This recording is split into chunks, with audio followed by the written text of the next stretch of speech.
Esta puede ser motora, de la conducta autonómica o la combinación de estas, y que generalmente resulta de una descarga eléctrica hipersincrónica de un grupo de neuronas dentro del sistema nervioso central.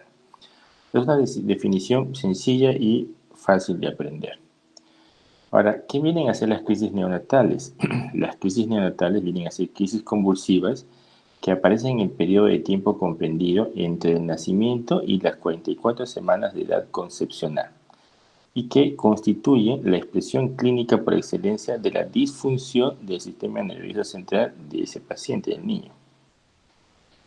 ¿Qué viene a ser el estado epiléptico? Cuando nosotros debemos catalogar a un paciente en estado epiléptico o estatus epiléptico. El estatus epiléptico viene a ser la crisis comicial que persiste por un periodo prolongado. ¿Qué tiempo? 30 minutos. ¿A qué se refiere? Que el paciente está convulsionando por 30 minutos o más, ¿no? O también puede ser que sean dos o más convulsiones o distintas crisis que se repitan de modo y que no exista recuperación completa del sensorio entre estas.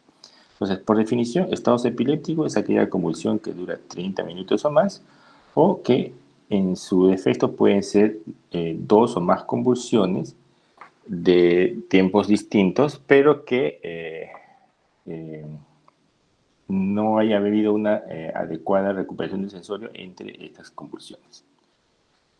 El electroencefalograma, el estado epiléptico se presenta diferente en neonatos que en lactantes y niñas pequeñas. ¿Qué viene a ser el estado epiléptico refractario? Es una convulsión que falla en remitir a pesar del tratamiento con dosis adecuadas de dos o más anticonvulsivantes. Pues hasta la fecha hemos definido lo que es las convulsiones neonatales, el estado epiléptico, el estatus epiléptico y el estado epiléptico refractario. Las crisis convulsivas las vamos a clasificar según los investigadores, ¿no? Ya para el año del 89, Volpe la clasifica en cuatro grandes grupos, ¿no? Aquellas convulsiones neonatales sutiles, que son las más frecuentes y difíciles de diagnóstico, las clónicas, tónicas y mioclónicas. Pero ya en el 98, Mirrey y Quillet agregan dos o introducen dos nuevos conceptos que vienen a ser las crisis clínicas sin manifestación electroencefalográfica y las crisis electroencefalográficas sin manifestaciones clínicas. Entonces, es un cuadrito que muestra la clasificación clínica de las crisis neonatales. Vemos que están las clónicas focales, que pueden ser de origen epiléptico, las tónicas focales, que también pueden ser de origen epiléptico generalmente, las tónicas generalizadas, que posiblemente no son de origen epiléptico, las mioclónicas, que pueden ser epilépticas solo en algunas ocasiones, los espasmos, que tienen que ser de origen epiléptico, automatismos oculares, que pueden ser posiblemente de origen no epiléptico, los automatismos oroalimentarios, que también pueden ser posiblemente de origen no epiléptico, los automatismos progresivos del movimiento, como por ejemplo el pedaleo, el movimiento de los brazos, como nadar, el braceo, etc., y que también pueden ser de origen posiblemente no epiléptico. Otros automatismos complejos, como posiblemente que también pueden ser no epilépticos, y las apneas. La epidemiología, debemos de saber que las crisis epilépticas constituyen en la actualidad una de las manifestaciones más frecuentes y específicas de alteración neurológica en el periodo neonatal y tienen la mayor incidencia en el primer mes de vida. Se estima una incidencia aproximada de 1 a 3 por cada 1000 recién nacidos vivos a término y se calcula que son 10 veces más frecuentes en los recién nacidos prematuros. Debemos entender también qué factores de riesgo me van a llevar a las convulsiones neonatales. Por ejemplo, ya sabemos que dentro de los antecedentes maternos, la edad materna, habíamos mencionado que es un factor de riesgo. Aquellas madres que son añosas, más de 40 años, se considera un factor de riesgo para convulsiones neonatales.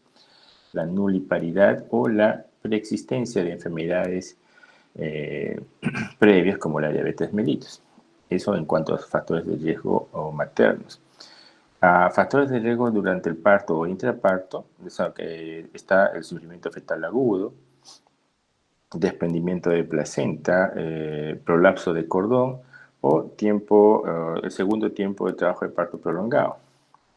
El que la madre esté con fiebre o fiebre materna o que presente o tenga sospecha de corionitis también es un factor de riesgo intraparto.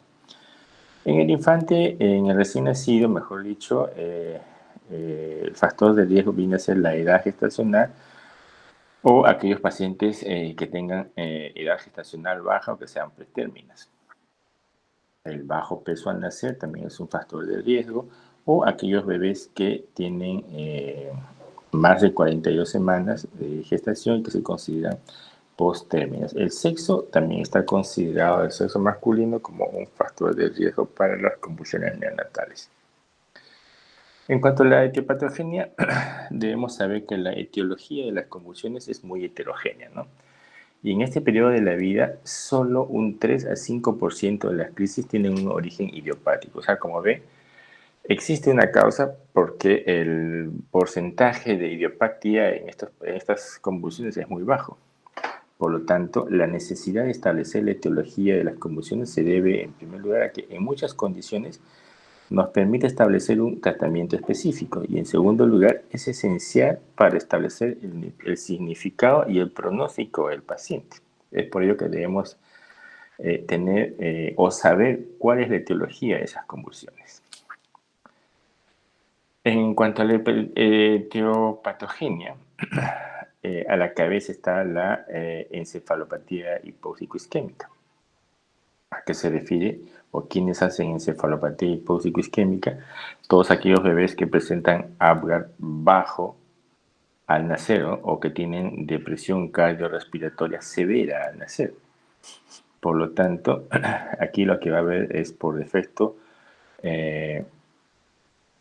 en la producción del ATP, este va a modificar el intercambio de sodio y potasio y va a aumentar la permeabilidad de la membrana neuronal al sodio y por lo tanto va a haber un probable defecto a nivel de los neurotransmisores y por tal en su función inhibitoria y excitatoria, ¿no? Entonces, a la cabeza, en cuanto a la etiopatogenia de las convulsiones neonatales, está la encefalopatía hipóxico-isquémica. Este cuadrito solo nos muestra las etiologías según el orden de frecuencia o las más comunes. En primer lugar, tenemos los insultos perinatales o agudos. ¿Cuáles pueden ser estos? Isquemia, hemos mencionado en primer lugar. Todos aquellos bebés que nacen con depresión cardiorrespiratoria al nacer y que el cuadro se presenta principalmente dentro de las primeras 24 horas, ¿no? ¿Qué otra patología puede ser? Las hemorragias intraventriculares, las hemorragias intracraneanas, ¿no? Sobre todo aquellos bebés prematuros que han nacido antes de tiempo o que no han sido madurados o que incluso la vía del parto no ha sido la adecuada. En segundo lugar, vienen las metabólicas. A la cabeza los trastornos como hipoglicemia, hipocalcemia, hiponatremia y todas las hipos. Tercer lugar, las causas infecciosas, aquellas pacientes o mamás, por ejemplo, ya mencionado con factores de riesgo como fiebre materna, pues tendrán también alto riesgo, ¿no? Y qué probabilidad tenga de que nos hagan meningitis, encefalitis, enfermedad por tos, etc. Entonces, en ese orden vamos yendo a lo más, a lo menos pensado, ¿no? Los de metabolismo, a la presencia de toxinas, malformaciones cerebrales, enfermedades degenerativas o síndromes familiares, ¿no? Cosas ya cada vez más alejadas y menos frecuentes, pero lo más frecuente y la causa más común de convulsiones neonatales vendrían a ser los insultos perinatales o agudos por isquemia, hemorragias y en segundo lugar trastornos metabólicos y en tercer lugar las causas infecciosas. Igual es otro cuadrito que nos muestra la misma frecuencia. A la cabeza está siempre la encefalopatía hipóxico-isquémica secundaria al insulto por hipoxia o depresión cardiorrespiratoria al nacer.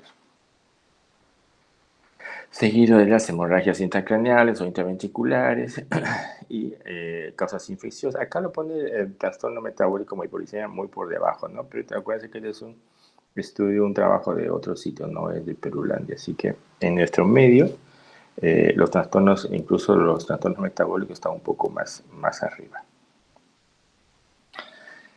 ¿Cuál va a ser la fisiopatología?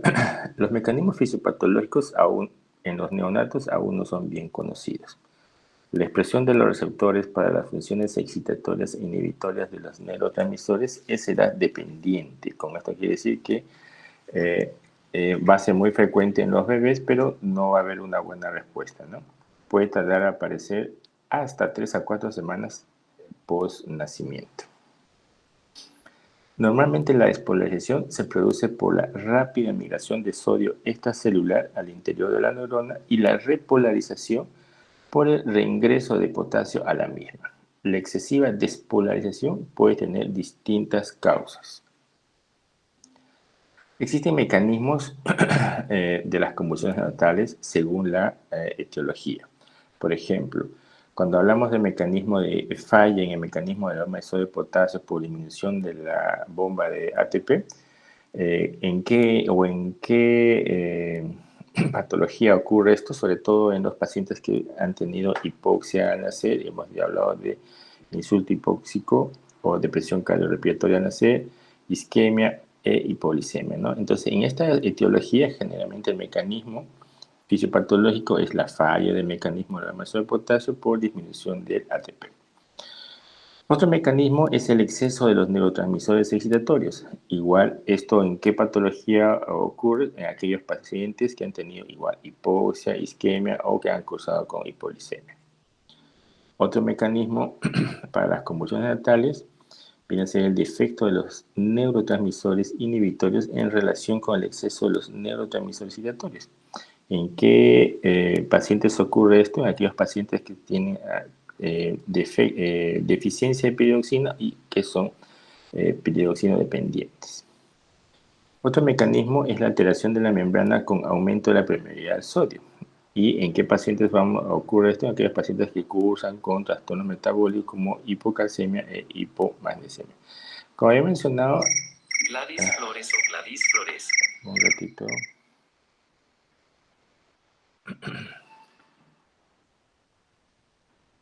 Ya. Estábamos en la fisiopatología. En resumen, todo esto va a causar reorganización sináptica, va a haber crecimiento axonal aberrante, vamos a tener apoptosis de la capa granulosa del giro dentado, esto en el hipocampo, vamos a poder encontrar esclerosis hipocampal bilateral en casos de crisis prolongados, pero esto ya lo vemos en la necrosia cuando el paciente ya no tuvo una buena evolución y hacemos un estudio anatomopatológico. Y también vamos a tener un desbalance energético con aumento de la tasa metabólica y aumento insuficiente del flujo sanguíneo cerebral. A largo plazo vamos a tener inhibición del crecimiento cerebral, modificación de los círculos neuronales, aumento de la excitabilidad neuronal, alteraciones del aprendizaje y memoria visoespacial y predisposición a complicaciones tardías por la epilepsia, ¿no? ¿Cuál va a ser la sintomatología de las crisis convulsivas neonatales? Los síntomas de las convulsiones neonatales son inespecíficos, ¿no? De eso tenemos que tenerlo muy presente. Y son difíciles de identificar por la inmadurez del sistema nervioso central del recién nacido. Hay que prestar atención a la conducta de estos pacientes para detectarlos y diferenciarlos de las conductas normales. Muchas veces acude la madre a consulta refiriendo movimientos anormales, ¿no? Pero no saben cómo expresarlo, no saben cómo explicarlos, y a veces cometemos el error de decir que son movimientos normales mientras no se visualice. Lo ideal es que cuando la madre reporte movimientos hay que creerle y para la próxima decirle siempre que lo graben, ¿no? Hoy en día todos tienen celulares y tienen videofilmadoras, así que es muy sencillo corroborar esos movimientos grabando o recomendando que los graben para poder visualizarlos en la consulta. Una de las formas de diferenciar los mismos es estimular a los neonatos durante las manifestaciones clínicas de las crisis, ¿no? ¿A qué se refiere con esto? Por ejemplo, si vemos un neonato que tiene movimientos anormales, ¿cómo lo corroboraremos si es que es una convulsión o no es una convulsión? Simplemente eh, tocaremos la extremidad que está con los espasmos y si el movimiento se detiene, lo más probable es que no sea una convulsión. Pero si el movimiento persiste a pesar que nos estamos agarrando la pierna o estimulando, lo más probable es que estemos ante un evento convulsivo del recién nacido. Dentro de los principales síntomas se pueden observar movimientos repetitivos en un segmento específico de una extremidad. Esta puede ser en la mano, en el pie, en los dedos o en cualquier otra parte del cuerpo. Pueden haber movimientos oculares rápidos y sostenidos por cierto tiempo, tipo nistagmo, o también puede haber movimientos oculares fijos con desviación de la mirada contralateral. Existe un referente bibliográfico que dice que el recién nacido lateraliza la mirada hacia el hemisferio dañado, ¿no? Por ejemplo, si mi hemisferio dañado es el derecho, en la convulsión el bebé va a lateralizar la mirada hacia el lado afecto, ¿no? Hace algunos años se hizo un trabajo de eso y reportaron ese avance o una manera de cómo hacer diagnóstico en base a las manifestaciones clínicas de las convulsiones neonatales. También tenemos el chupeteo repetitivo, ¿no? Que son movimientos de la boca. También podemos encontrar clonios de un hemicuerpo o episodios de apnea. El diagnóstico suele hacerse clínicamente y clasificarse de acuerdo con la observación. Se debe realizar una historia clínica completa que incluye datos del embarazo y el parto y antecedentes familiares. Ya todos sabemos hacer anamnesis, debemos de nosotros aprender a interpretar lo que los padres nos dicen.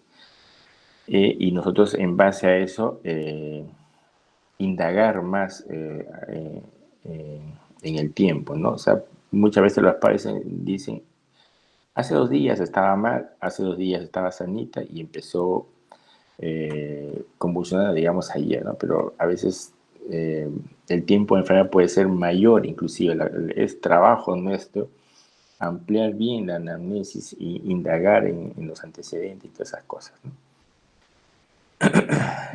Siempre debemos de preguntar el tiempo de aparición de las convulsiones y sobre todo cuánto tiempo ha convulsionado. Recuerden que para catalogarla si está en estatus o no está en estatus es importante el tiempo, ¿no?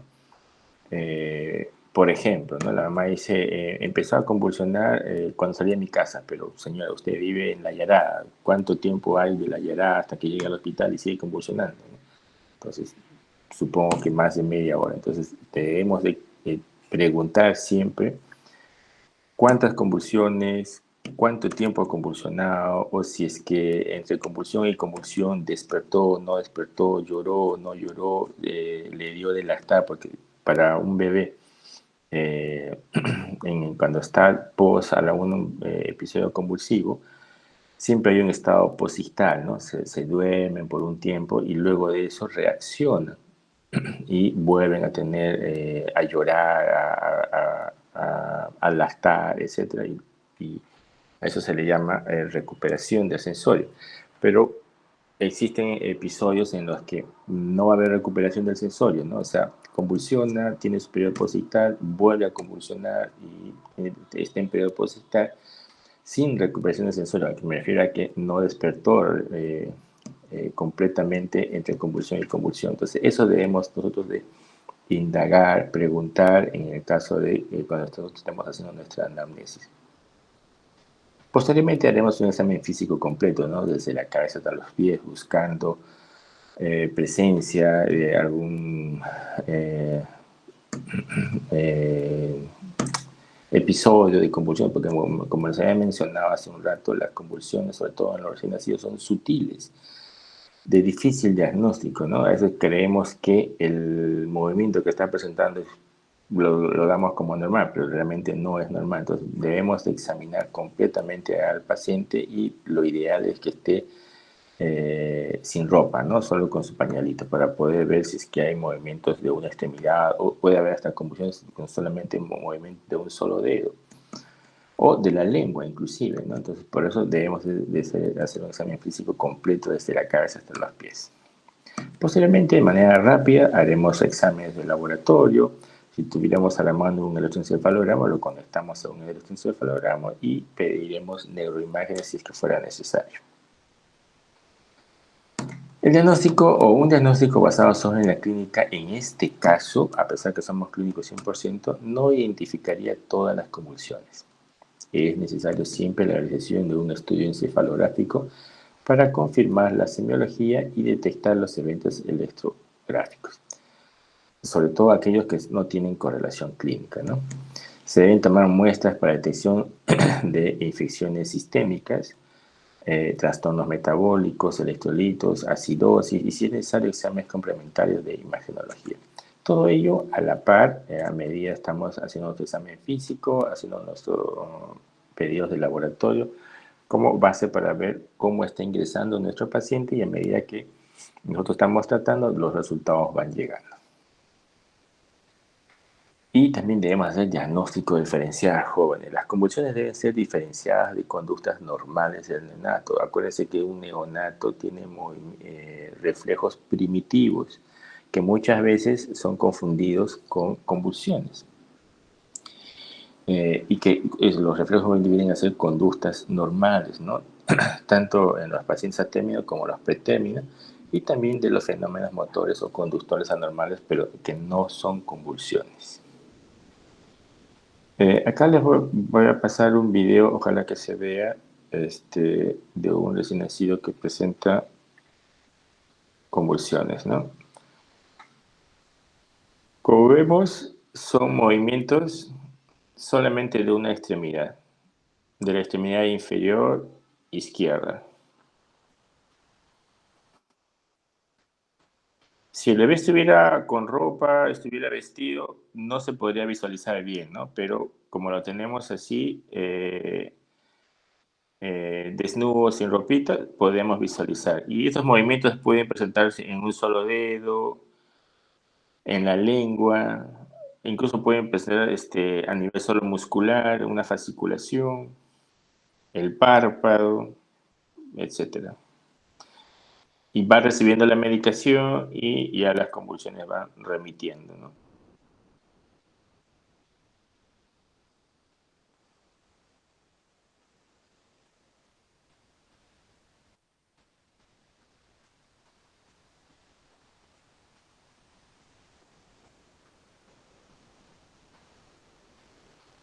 Aquí hay otro más completo. A ver.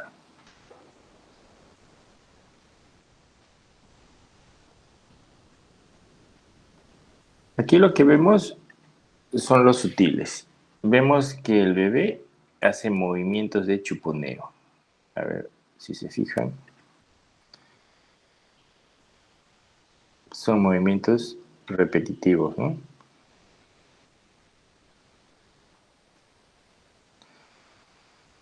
Hay movimiento de las extremidades. Si ustedes se fijan, la manito tiene un movimiento. Vamos a repetir un poquito.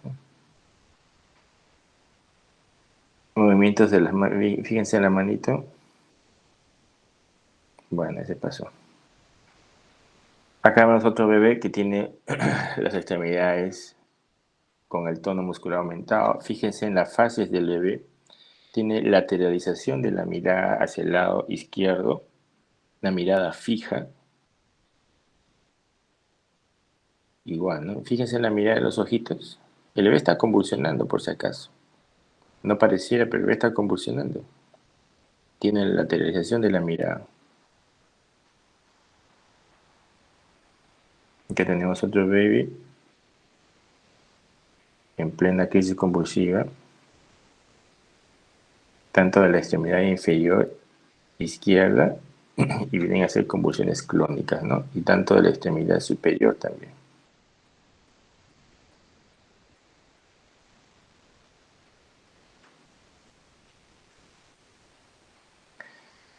Acá tenemos otro bebé que presenta movimientos anormales en ambas extremidades superiores, ¿no?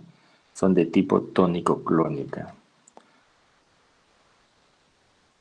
Y esto va asociado, si el bebé estuviera conectado al electroencefalograma, se podría visualizar bien el trazado y ver las alteraciones, ¿no?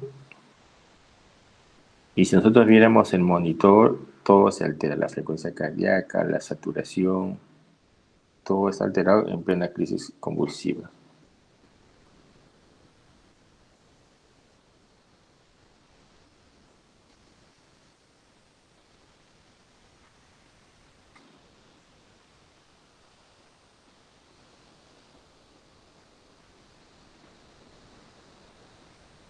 Y acá más episodios de convulsiones. Vemos las manitos cómo se mueven. Parecía normal, ¿no? Se ve como si el niño estuviera tranquilo, durmiendo y moviendo sus manos, ¿no? Pero el bebé está en plena convulsión. Es por ello, siempre lo ideal es pedirle a los papás que nos filmen para poder ver qué tipo de convulsiones es, para ver si eso no es una convulsión, ¿no? Porque a veces las convulsiones se presentan una vez al día, dos veces al día, dependiendo de cada paciente.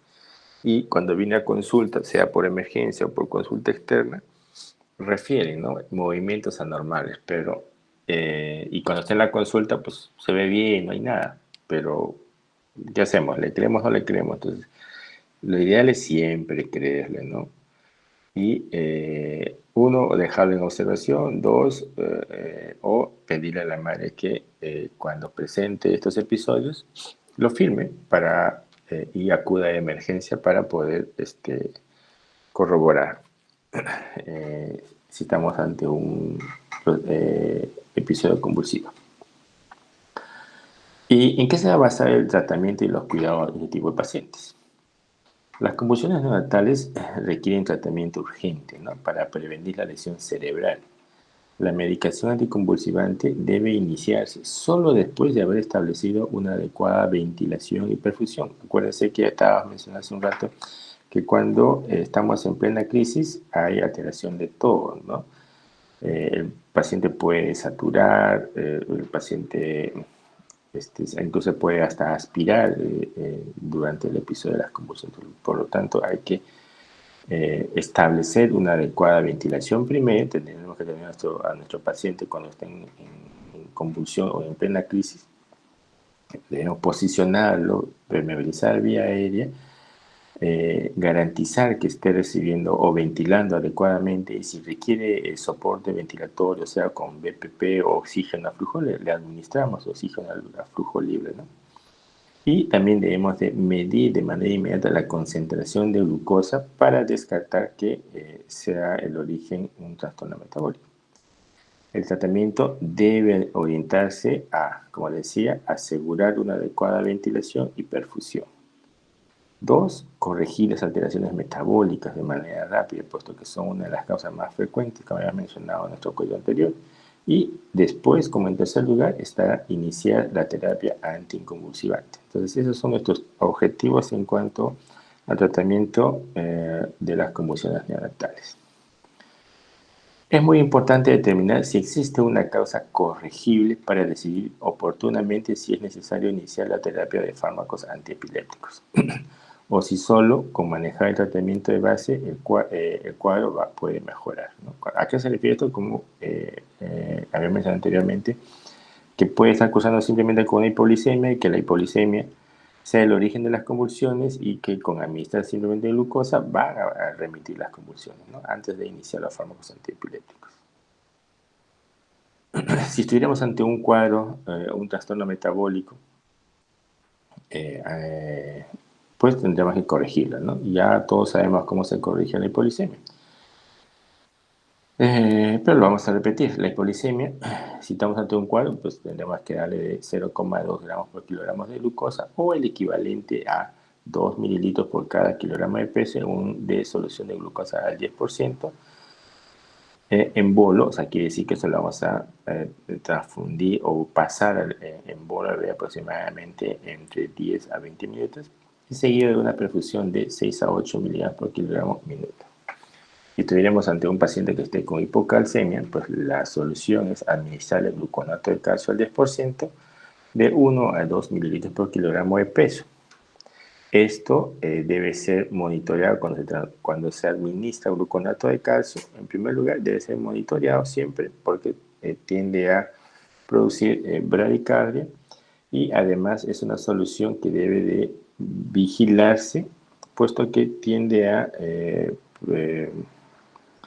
producir quemaduras químicas, ¿no? Por lo tanto, debe ser diluido al doble, ¿no? Por ejemplo, si un bebé pesa 2 kilos, yo tengo que darle 4 mililitros de gluconato de calcio endovenoso.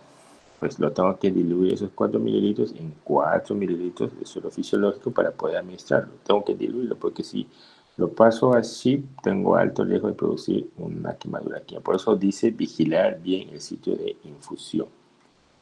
Más que todo por eso, ¿no?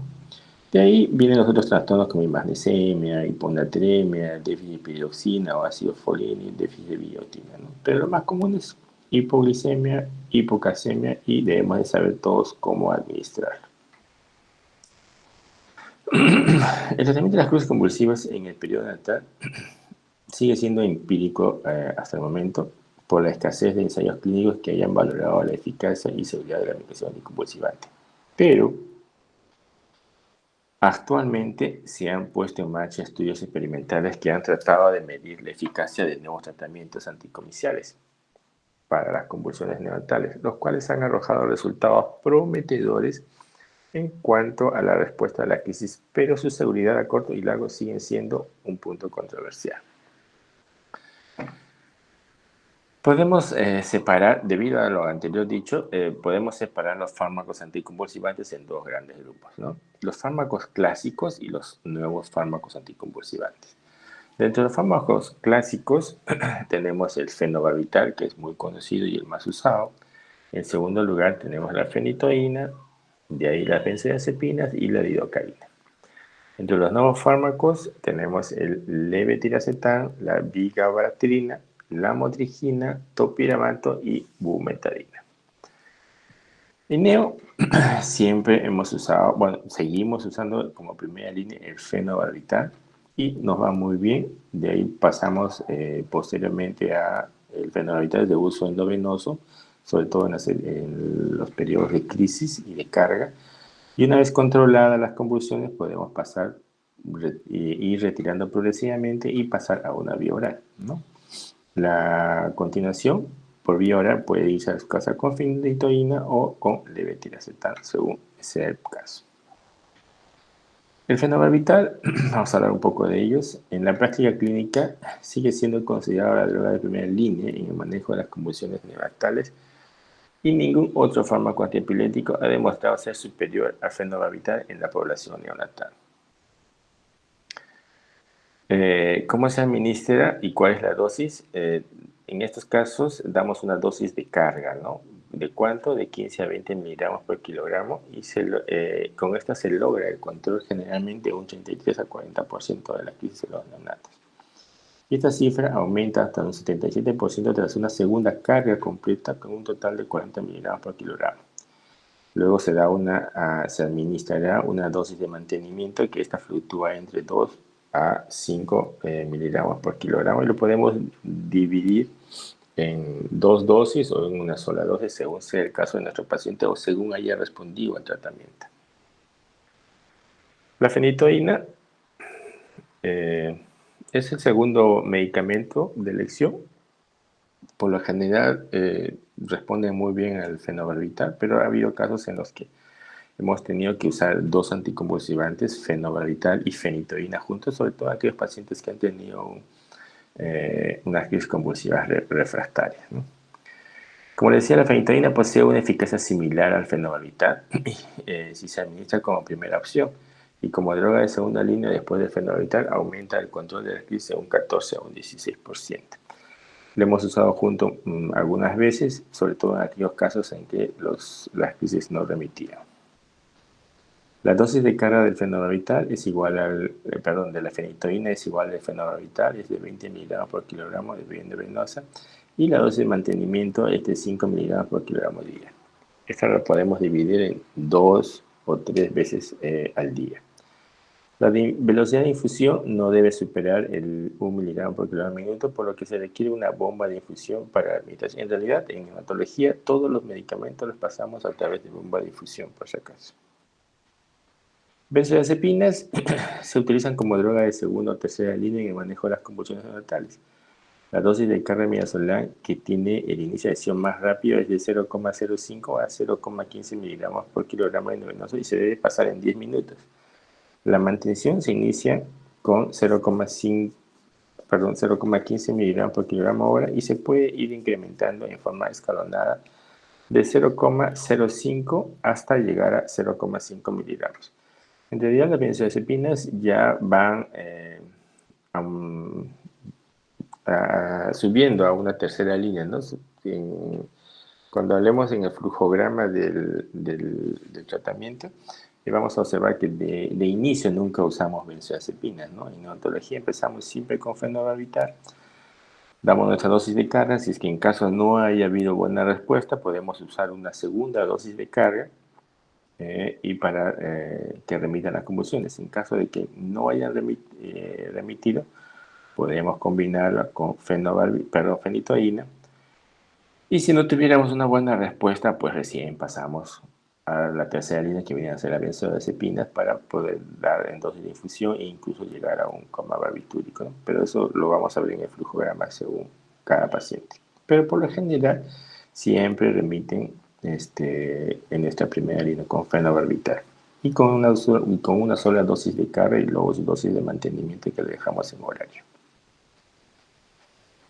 La lidocaína, que también está en nuestro flujograma, se utiliza poco en nuestro medio. En realidad yo nunca la he usado porque no hemos llegado a eso, pero está reportada en la bibliografía, ¿no? Existen estudios pequeños que permiten catalogarla como una efectiva droga de segunda o tercera línea. La dosis de carga es de 2 miligramos por kilogramo endovenoso, va a pasar también en 10 minutos y la infusión se mantiene con 5 a 7 miligramos hora durante 4 horas y luego se comienza el descenso progresivo. El levetiracetam, que sí está muy de moda hoy en día, actualmente no tiene un perfil completamente evaluado en neonatos. Su uso ha mostrado una amplia eficacia como medicamento de segunda línea en recién nacidos a término y pretérmino, y puede usarse en forma oral por zona nasogástrica o endovenosa. El levetiracetam está siendo muy bien usado porque tiene muy buena respuesta, sobre todo cuando estamos ya en retiro de medicamentos, ¿no? Por ejemplo, si tenemos un paciente que presentó crisis convulsivas dentro de las primeras 24 o 48, recibió su dosis de carga de fenobarbital y deseamos pasar ya del endovenoso a la vía oral, y con el levetiracetam nos va muy bien porque vamos regulando la dosis por vía oral e incluso estos pacientes pueden ir a su casa ya cuando salen de alta con tratamiento por vía oral y con levetiracetam, ¿no? Y tiene muy buena respuesta, ya después es controlado o se amplían más estudios en la consulta externa. ¿Cuánto tiempo va a recibir? Eso lo determinamos en la consulta, ya según la etiología de cada cuadro, ¿no? En cuanto al levetiracetam, se sigue una dosis de carga de 20 a 50 miligramos por kilogramo y una dosis de mantenimiento de 15 a 40 miligramos por kilogramo al día, en 2 dosis diarias. Se considera un medicamento seguro y los efectos adversos son infrecuentes, pero pueden presentarse algunos graves como shock anafiláctico, que se ha reportado recientemente en un alto, pero es muy, muy escaso, ¿ya?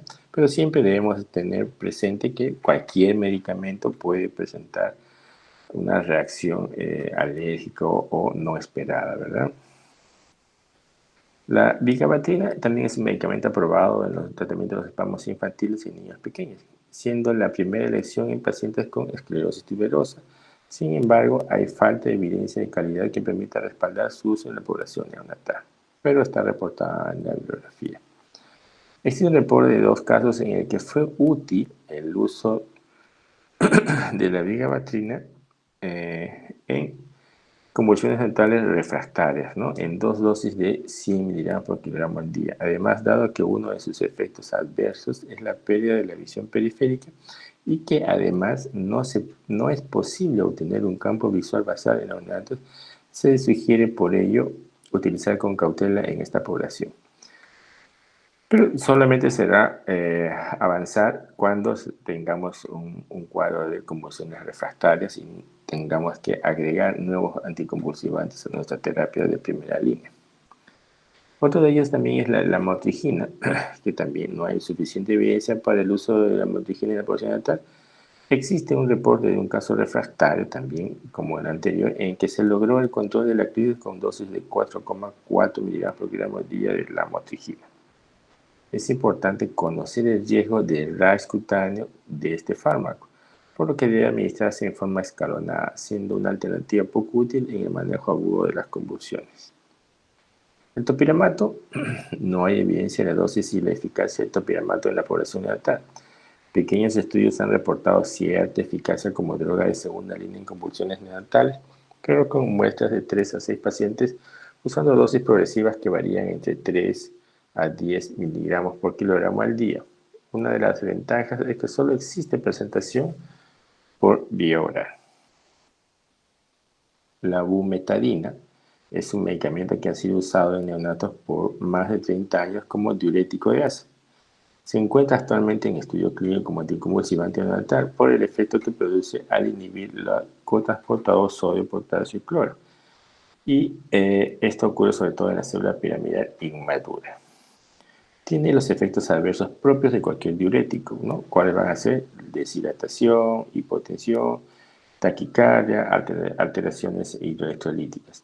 Y además podría causar ototoxicidad, pero los estudios actualmente en curso hacen planteable que sea un medicamento útil en el futuro para manejar las convulsiones neonatales. Las convulsiones, en cuanto al pronóstico, vamos a hablar o decir que las convulsiones en la etapa neonatal pueden dejar secuelas a corto y largo plazo. En aproximadamente un 30% de los casos, como déficits cognitivos, que van a ir desde la discapacidad para el aprendizaje, que puede ser un 20%, y que pueden llegar a retraso en el desarrollo y retardo mental, que también puede ser un 20%, y la epilepsia post-neonatal, con un 20% de frecuencia también. El peor pronóstico van a ser aquellas convulsiones sintomáticas producto de la encefalopatía hipóxico-isquémica o disgenesia cerebral y crisis electroclínicas con lesiones cerebrales demostradas por tomografía o resonancia cerebral. Entonces, no nos olvidemos de que no debemos llegar a esto, ¿no? Que es la encefalopatía hipóxico-isquémica. ¿En qué pacientes es? Aquellos que presentan Apgar bajo. Entonces, siempre debemos repasar nuestros talleres que han hecho ya de reanimación neonatal. El detalle está en hacer que ese bebé que nace con depresión cardiorrespiratoria lo saquemos o recuperemos antes del minuto, ¿no? Para prevenir este problema que es la encefalopatía hipóxico-isquémica y que va a ser el origen de todas estas convulsiones neonatales y que probablemente me deje secuelas a largo plazo. El mejor pronóstico van a ser aquellas convulsiones neonatales que van a estar asociadas a anormalidades electroencefalográficas leves sin anormalidades en las neuroimágenes. O también las convulsiones debidas a trastornos metabólicos tratables, ¿no? Como habíamos mencionado, las convulsiones secundarias a trastornos metabólicos como hipoglicemia. Mejor pronóstico también van a tener aquellas convulsiones que son catalogadas como benignas, familiares, que son transitorias, que ya no van a volverse a repetir, o en aquellos niños pretérmino con el encefalograma intercrítico normal. Entonces, mal pronóstico, aquellas convulsiones de origen o producidas por una encefalopatía hipóxico-isquémica secundarias a un cuadro de asfixia perinatal. Mejor pronóstico, todas aquellas convulsiones que estén asociadas a anormalidades electroencefalográficas leves o aquellas que sean convulsiones debidas a trastornos metabólicos tratables, como ya mencioné anteriormente, aquellas que sean secundarias a problemas benignos o de origen familiar, o aquellos que estén a aquellos niños pretérmino con el electroencefalograma intercrítico normal. Conclusiones. El camino para recorrer aún es muy largo. El manejo de las convulsiones neonatales sigue siendo controvertido por falta de evidencia científica sobre los fármacos anticonvulsivantes disponibles y utilizados por experiencia clínica. Debemos mantener nuestros protocolos de tratamiento actualizados usando tanto la información disponible en la literatura como la experiencia en el uso de los nuevos fármacos anticonvulsivantes, bajo el criterio del tratante, evaluando siempre el riesgo-beneficio de estos medicamentos, sobre todo en los pacientes con crisis refractarias a los tratamientos convencionales. En vista de las pocas opciones terapéuticas, no debemos descartar los medicamentos que ya manejamos hasta tener evidencia concreta del riesgo elevado sobre la recuperación y la mejora clínica aportada por la droga. Este es nuestro flujograma en cuanto al manejo de las convulsiones neonatales, ¿no? Cuando estemos ante la sospecha de convulsiones neonatales en un recién nacido de alto riesgo, este deberá ser confirmado a través de un electroencefalograma. Debemos evaluar causas fácilmente corregibles, como he mencionado, mantener estabilizada la vía aérea y la perfusión, y el paciente tendrá que estar eutémico, ¿no? O sea, que no esté febril ni tampoco hipotérmico, y que estemos en un ambiente neutro. Posteriormente, inmediatamente tendremos que extraer muestras de sangre para hacer un estudio rápido de la bioquímica sanguínea. Tendremos que iniciar antibióticos y que sea necesario, estuviéramos ante un paciente febril o con alta sospecha de proceso infeccioso. Y además de ello, debemos realizar un estudio de líquido cefalorraquídeo siempre y cuando el paciente esté estable, o puede ser diferido a posteriormente cuando ya no esté convulsionando y esté participar, podemos hacer la punción lumbar posteriormente.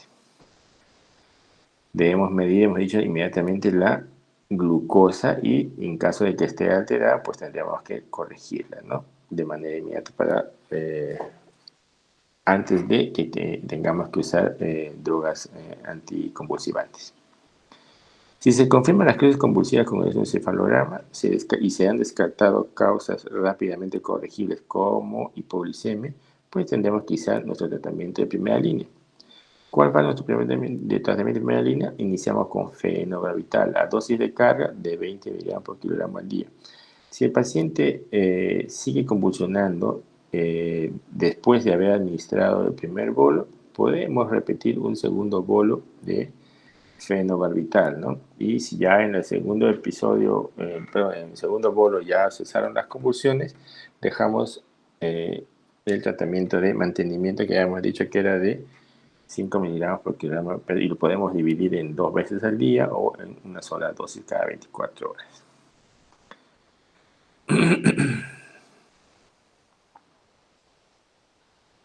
Si persisten las crisis convulsivas, hay 3 opciones, ¿no? Podemos agregar a la primera medicamento que al fenobarbital, podemos agregar fenitoína, sobre todo cuando tenemos alta sospecha de que estemos ante un cuadro de convulsiones refractarias, y nos va bien. Hemos tenido muchos casos en los cuales administramos fenobarbital y las convulsiones persisten, ¿no? A pesar que ya ha recibido 2 bolos de carga, ha estado con 2 dosis de mantenimiento y las convulsiones persisten. Entonces, en estos casos, asociamos al fenobarbital un segundo anticonvulsivante. ¿Cuál es? La fenitoína.